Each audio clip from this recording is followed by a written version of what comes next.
찬양이 마음에 이렇게 들어왔는가 봅니다. 최재근 집사님이 아멘 이렇게 크게 하시는 거 보면 오늘 저녁에는 갈라디아서 2장에 있는 말씀을 좀 살피도록 하겠습니다. 성경을 가지고 계시면 신약 성경 갈라디아서 2장 16절에 있는 말씀을 좀 펴주시면 감사하겠습니다. 오늘은 파워포인트가 없습니다. 그래서 가지고 계시는 성경으로 좀 함께 살펴보겠습니다. 갈라디아서 2장 16절 제가 읽도록 하겠습니다.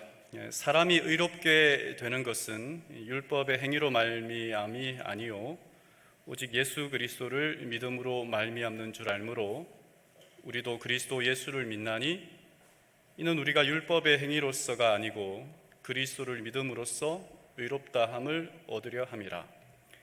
율법의 행위로서는 의롭다함을 얻을 육체가 없느니라. 오늘 그 제자, 그 사도라는 제목으로 갈라디아서 2장 11절에서 16절에 있는 말씀을 함께 살펴보도록 하겠습니다. 자식은 부모가 나라를 팔아먹는 행위를 하지 않는 한 언제나 그 부모를 지지하고 그 편에 서야 한다라고 하는 말을 들은 적이 있습니다. 무슨 말인가 하겠지만 특별하게 나라를 팔아먹는, 그러니까 정말 부도덕하고 어떤 사회 정의에 큰 문제가 되지 않는 한도 내에서는 언제나 부모를 응원하고 존경하고 지지하라는 말인 것 같습니다. 스승도 마찬가지 아닙니까? 제자는 스승의 그림자도 밟지 않는다라고 했는데 부모님 못지않게 우리 동양에서는 스승에 대한 예를 다 했습니다. 근데 만약에 제자가 스승을 향하여 작은 흠이 있다 혹은 문제가 있다라고 생각되어서 많은 사람들이 보는 가운데에 스승을 향하여 어떤 잘못을 지적하거나 사람들 앞에서 흠집을 내는 일을 한다면 어떨까 하는 생각을 해봅니다. 오늘 갈라디아서 2장 11절에서 16절에는 그런 유의 이야기가 있습니다. 사도 바울과 그리고 사도 베드로의 이야기입니다. 베드로는 그 당시 교회에서 가장 존경받는 지도자였습니다.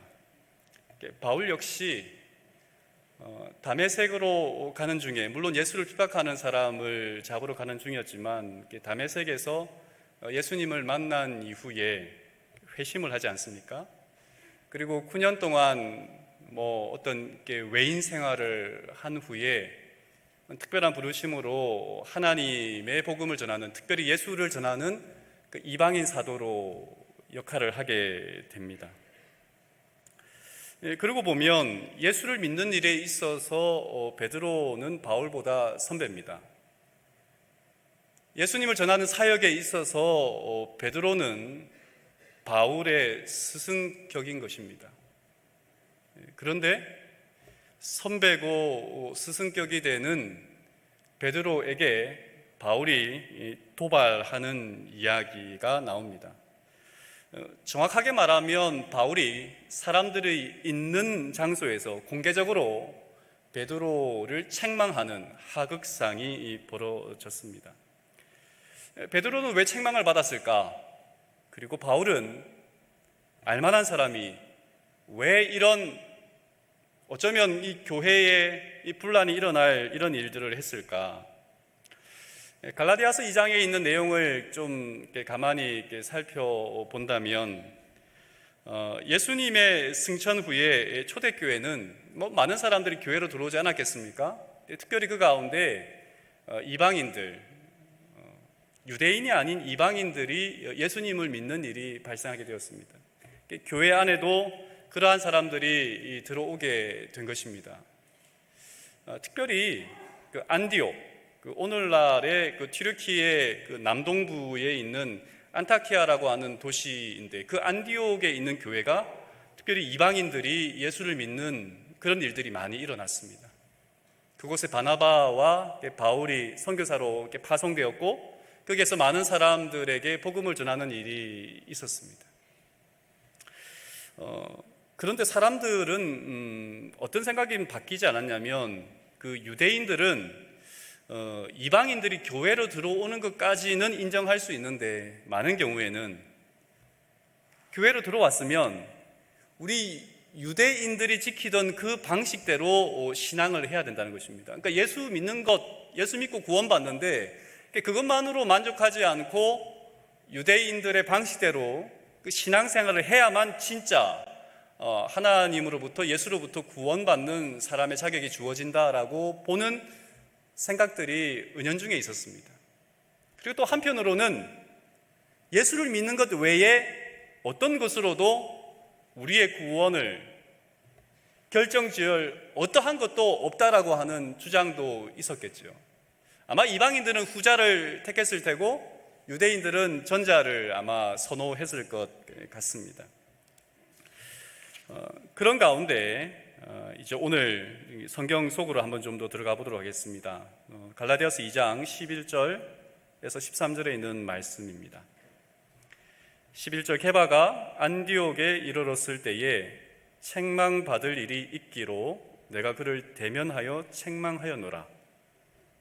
야고보에게서 온 어떤 이들이 이르기 전에 게바가 이방인과 함께 먹다가 저희가 오매 그가 할례자들을 두려워하여 떠나 물러가매. 13절, 남은 유대인들도 저와 같이 외식함으로 바나바도 저희의 외식에 유혹되었느니라. 베드로가 안디옥 교회를 방문했습니다. 그곳은 바나바와 바울이 선교하던 교회였어요. 베드로는 이방인들을 대상으로 선교하는 사람이 아니고 유대인들을 대상으로 선교하는 사람이었는데 이방인들이 많이 있는 그 안디옥 교회를 가게 된 것입니다.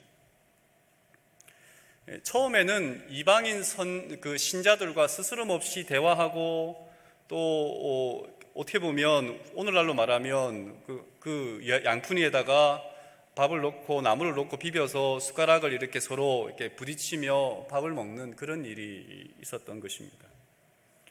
아마 자유롭게 이방인들과 교제를 하고 밥을 먹는 그런 일들이 즐겼습니다. 근데 문제가 생겼는데 12절에 보니까 야고보에게서 온 어떤 이들이 왔을 때부터 문제가 생겼습니다. 그러니까 예루살렘에서부터 온 어떤 사람들, 그러니까 예루살렘의 야고보는 예루살렘 교회의 지도자지 않습니까? 그곳에서부터 온 어떻게 보면 보수주의자들이겠죠. 엄격하게 아마 율법을 지키고자 하는 보수적인 성향을 가진 사람들이 온 것입니다. 성경을 가만히 보면 할례파, 할례를 해야 된다라고 하는 이 보수들인 것 같습니다. 베드로는 이들이 도착하고 난 다음부터 행동이 달라졌습니다. 그러니까 이방인들과 자유롭게 교제를 하던 베드로가 180도 바뀐 거예요. 12절에 보면 이렇게 말합니다. 야고보에게서 온 어떤 이들이 이르기 전에 베드로가 이방인과 함께 먹다가 그러니까 예루살렘에서 온 그들이 오매 그가 할례자들을 두려워하여 떠나 물러가매.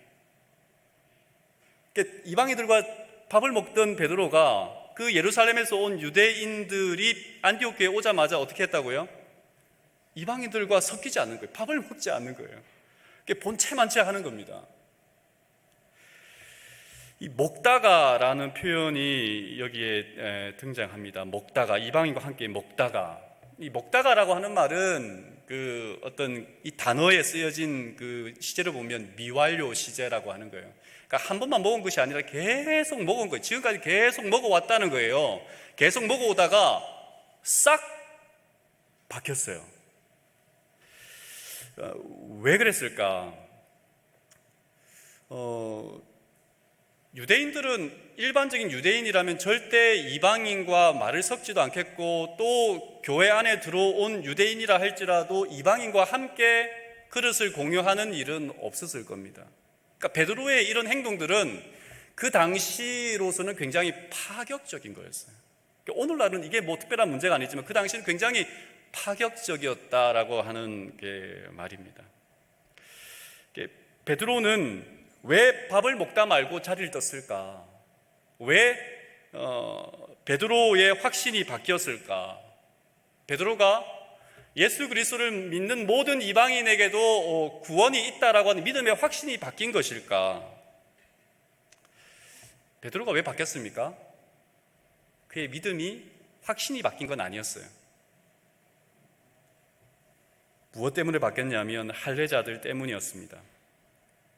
성경은 이러한 베드로의 행동을 가리켜 외식이라고 지적합니다. 13절에 보면 남은 유대인들도 그와 같이 외식함으로, 외식, 위선, 이 외식이라고 하는 이 단어가 쓰여진 이 단어의 의미를 보면 그 가면을 쓰고 연기하는 연기자를 뜻하는 말입니다.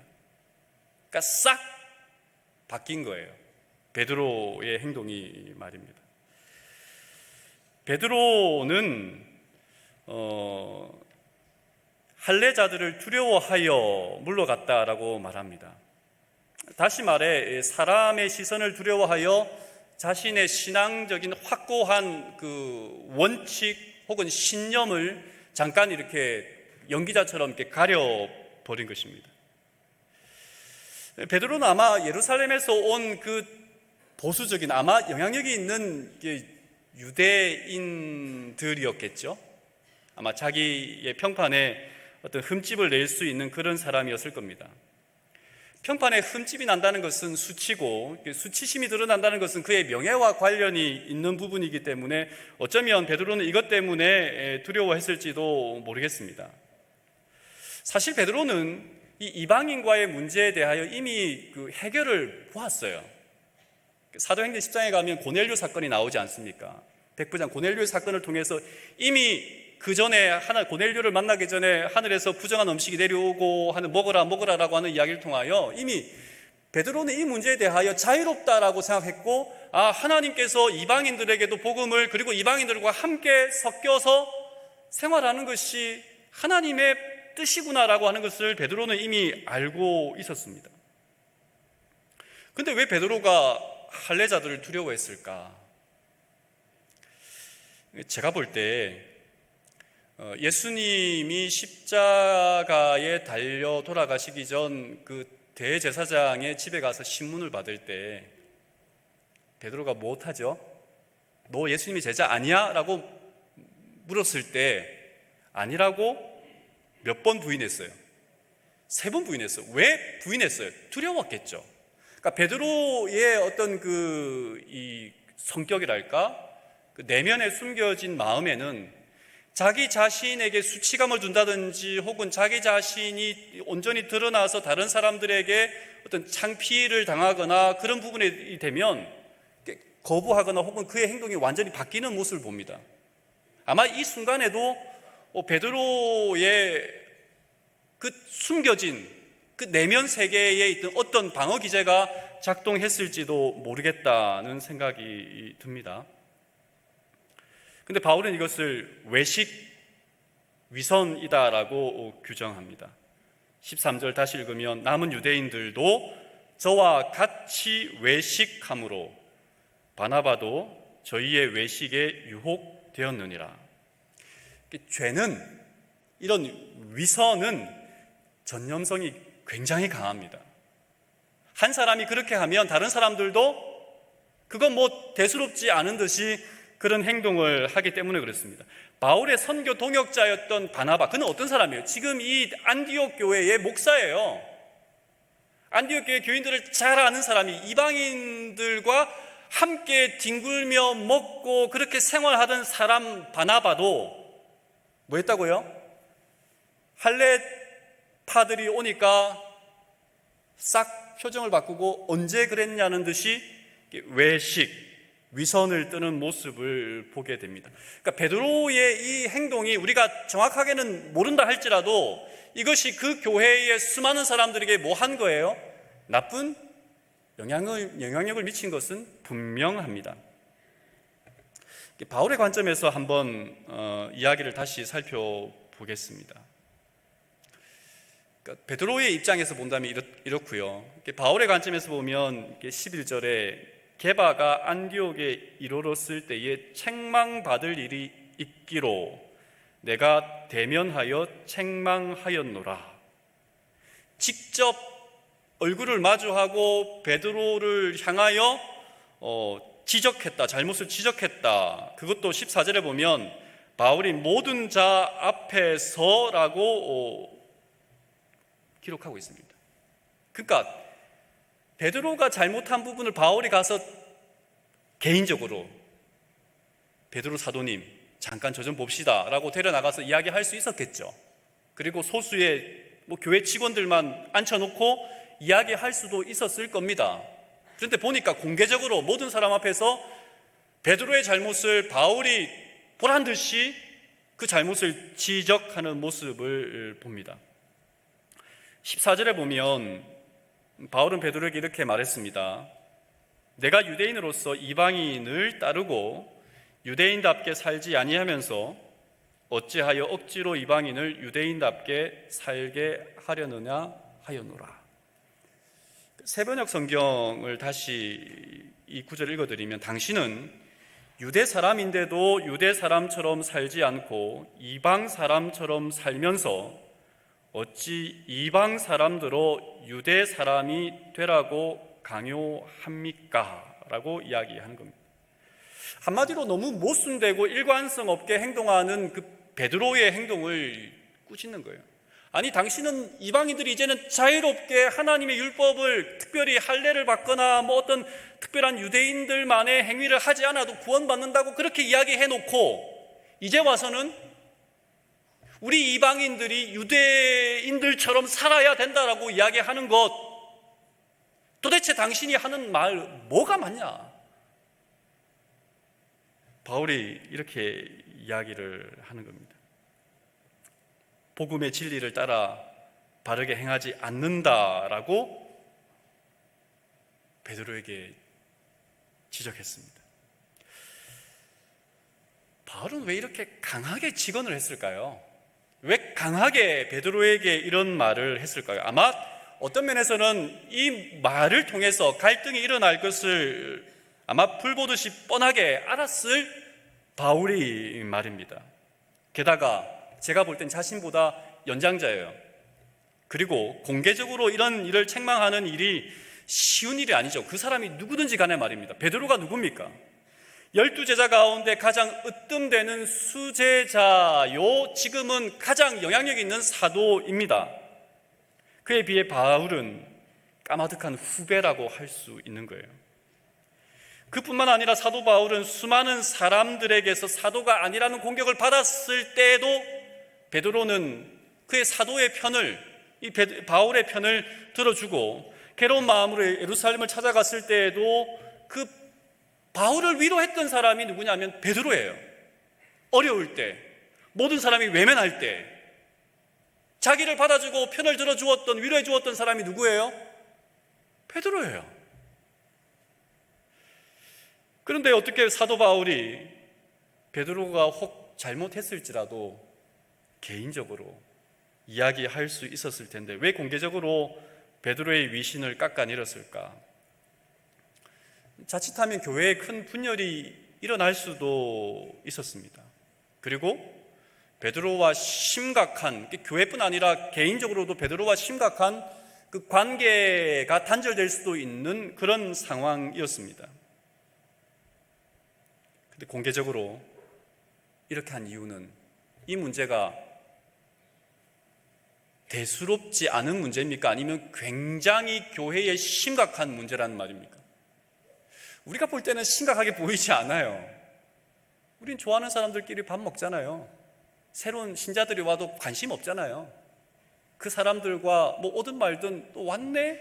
그러면 그만이잖아요. 그러니까 오늘 우리들 개인주의적인 성향이 강한 우리들이 볼 때는 문제가 전혀 되지 않아요. 어떤 누구랑 밥을 먹었냐 안 먹었냐 이걸 떠나서 전혀 문제가 되지 않아요.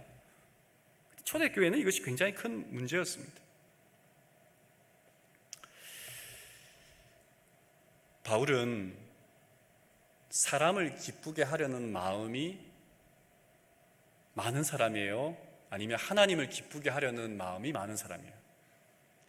우리가 아는 바울은, 우리가 신뢰하는 바울은 자신의 이득이나 혹은 그 베드로가 하는 행동이 그냥 꼴보기 싫어서 그렇게 했던 것은 분명히 아닐 겁니다. 갈라디아서 1장 10절에 바울은 이제 내가 사람들에게 좋게 하랴 하나님께 좋게 하랴 사람들에게 기쁨을 구하랴 내가 지금까지 사람들의 기쁨을 구하였다면 그리스도의 종이 아니니라.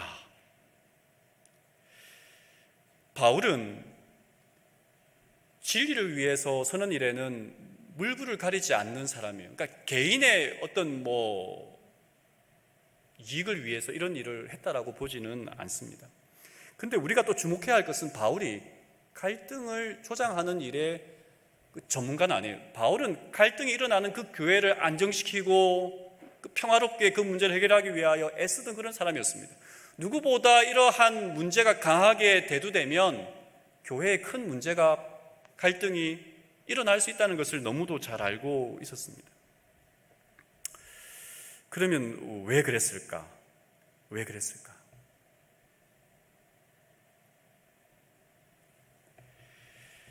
바울의 책망은 결국 사랑에서 우러나온 용기였다고 보는 것이 맞지 않겠습니까? 바울은 베드로를 원수처럼 공격하려던 것이 아니었습니다. 그는 복음의 순수성과 교회가 나아가야 할 그 방향에 흐트러짐 없이 정말 온전하게 하나님께 영광되는 그것이 안디옥 교회 그리고 베드로가 전하는 수많은 사람들에게 전해지는 복음의 순수성이기를 바랬습니다. 그래서 즉각적으로 베드로는 이 일을 어떻게 보면 베드로에게 그 일을 한 겁니다. 어떤 사람은 이 사건, 갈라디아서 2장의 사건이 그 사도행전 15장의 예루살렘 총회에서 이방인들에 대한 문제가 다뤄지거든요. 이게 전이냐 후냐 이렇게 따지는 부분들이 많은데 학자들은 여기에 대한 의견이 이렇게 분분합니다. 어쨌든 간에 말입니다. 어쨌든 간에 이 문제가 만약에 교회의 큰 부분으로 큰 문제로 대두되었다면 이 기록을 하는 것이 쉽지 않았을 텐데 베드로는 훗날 자신의 그 서신에서 이 바울을 향하여 사랑하는 형제 바울이라고 이렇게 그런 표현을 합니다. 그러니까 그 용기 있는 이 행동으로 아마 그들의 마음이 갈라지지는 않았다는 거예요. 역사 속에 이 바울과 같은 용기의 본을 보여준 믿음의 사람들이 참 많습니다. 특별히 종교개혁자 마르틴 루터가 그렇지 않습니까? 그 교회의 잘못된 가르침 그리고 성경과 맞지 않는 그런 부분들을 향하여 공개적으로 바로잡기 위하여 그가 최선봉에 나섰을 때 1521년 보름소에서 그 회의하면서 교권과 교황 앞에서 선 루터가 자기 주장을 너의 주장을 철회하라라고 하는 그 교회의 그 기득권 앞에서 그는 이렇게 말을 합니다. 제 양심이 하나님의 말씀에 사로잡혀 있는 한 제 주장을 철회할 수도 철회하고 싶지도 않습니다. 여기 제가 서 있습니다. 저는 달리 행동할 수 없습니다. 하나님이여 저를 도와주시옵소서. 아멘. 이 유명한 고백, 진리를 위해 갈등과 희생 그런 것들을 두려워한 것이 아니라 이 문제 앞에 하나님 앞에 바로 서기 위하여 아마 목숨을 내어놓은 루터처럼 바울도 그런 심정으로 말을 하지 않았을까. 하지만 현대의 교회는 이런 사람 좋아하지 않습니다. 이런 사람이 담임 목사로 오면 좋아하실까요? 아마 저 목사 언제 가나 그런 생각 하시지 않을까요? 아름다운 공동체는 서로의 허물을 덮어줄 때 화합되고 그리고 그 하나가 되어진다는 그 연결을 간다는 그런 사실을 우리는 좋아합니다.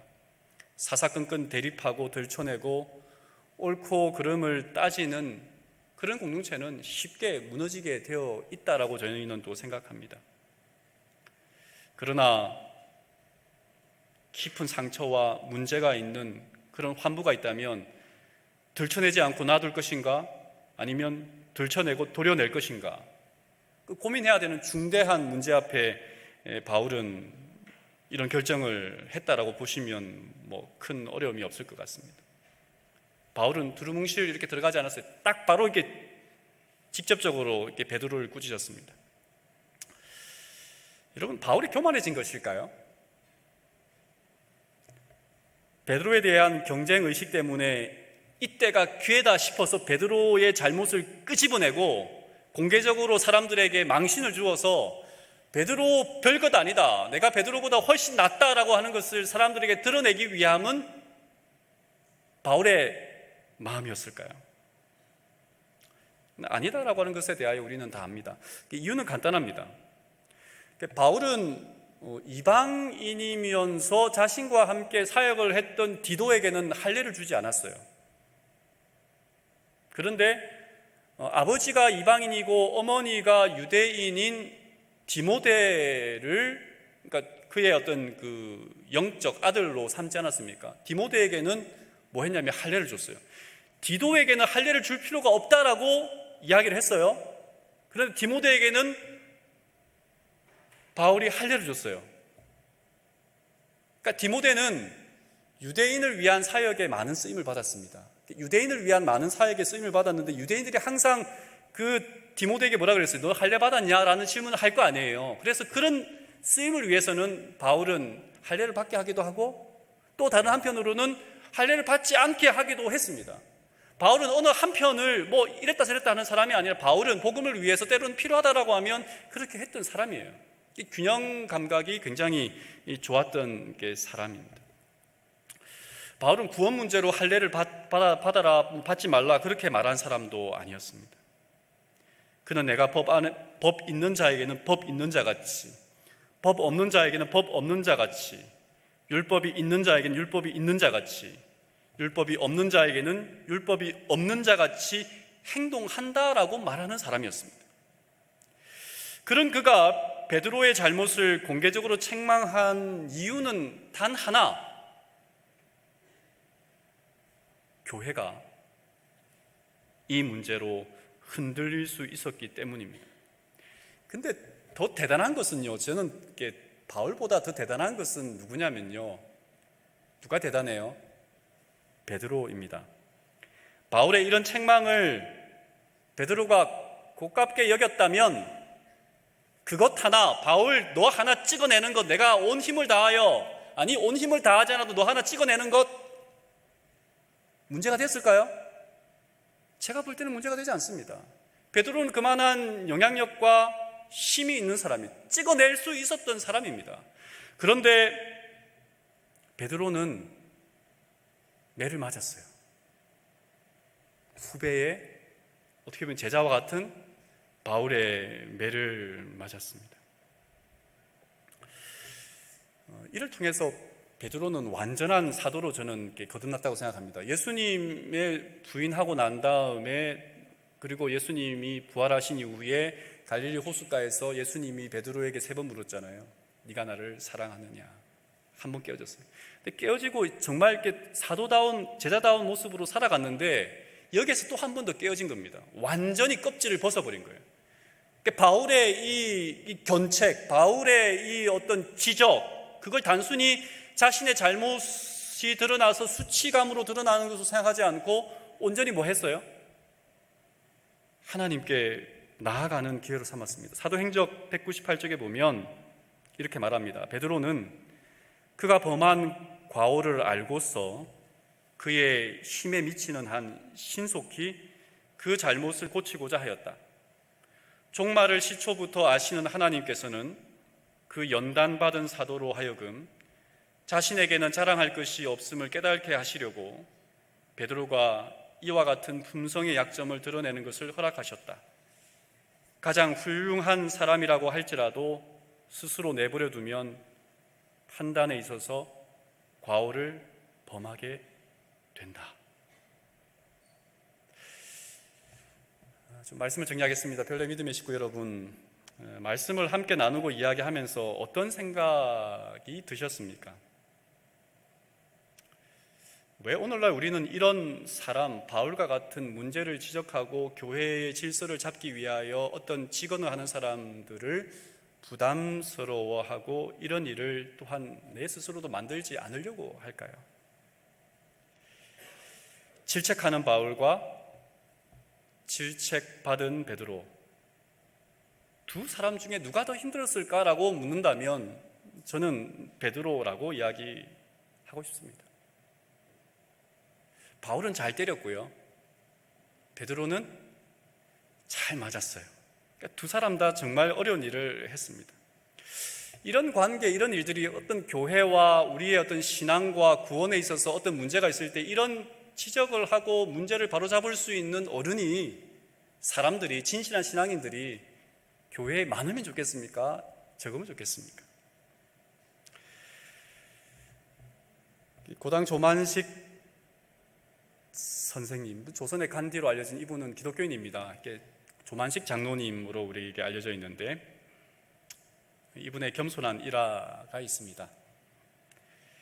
당시 이분은 평양에 있는 이 교회에 다녔는데, 주기철 목사를 평양 그 산정형 교회의 담임 목사로 청빙하는 일에 이 조만식 장로님이 앞장섰습니다.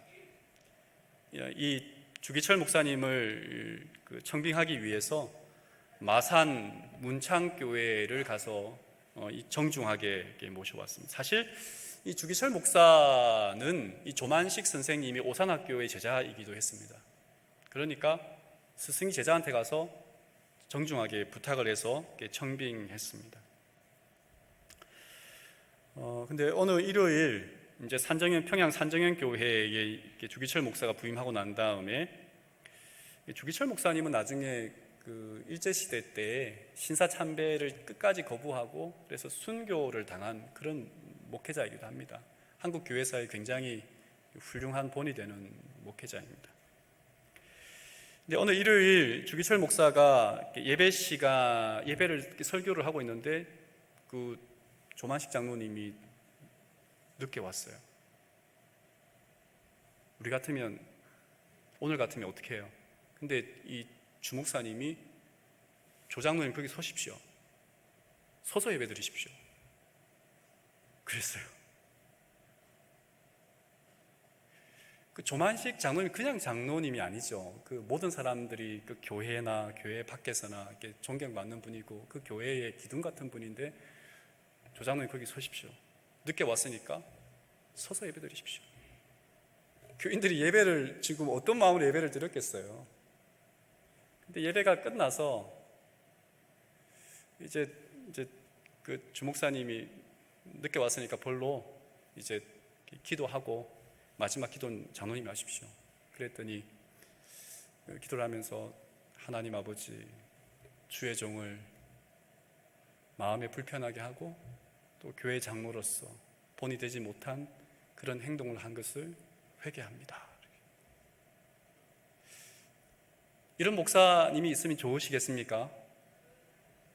이런 장로님이 있으면 좋으시겠습니까? 잘 때리는 사람, 잘 맞는 사람. 근데 왜 못 때려요? 저는 학교에서 좀 애들을 선생님들이 때렸으면 좋겠는데. 근데 왜 못 때려요? 잘 못 맞아서 그렇고. 왜 잘 못 맞아요? 잘 못 때려서 그래요. 그래서 때리지 말라는 거잖아요. 그랬는데 제가 이렇게 때리는 걸 이렇게 선호하는 사람은 아닙니다.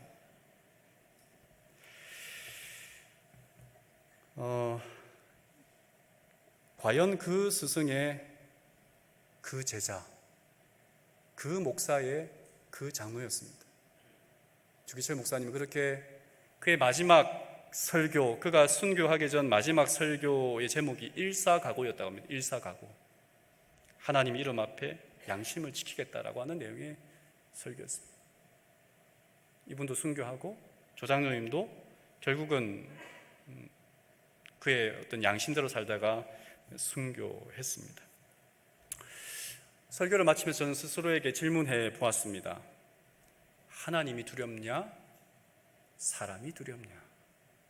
저는 사람이 두려워요. 저는 하나님보다 사람이 두렵습니다. 왜 그런지 아십니까?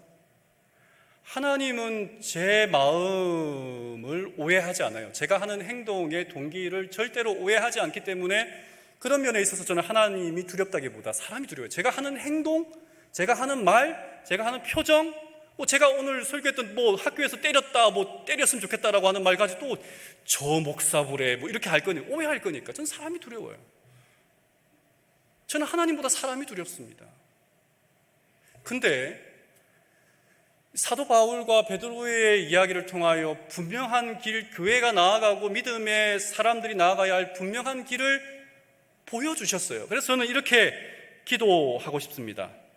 하나님, 사람들보다 하나님을 더 두려워하는 사람이 되게 하여 주시옵소서. 진리를 사랑으로 받고 용기로 진리를 지켜내고 담대함으로 그 복음을 전하는 믿음의 사람이 되게 하여 주시옵소서. 이것이 오늘 우리 모든 별내 믿음의 식구들의 소망이요 기도의 제목이 되었으면 좋겠습니다. 말씀을 드리겠습니다.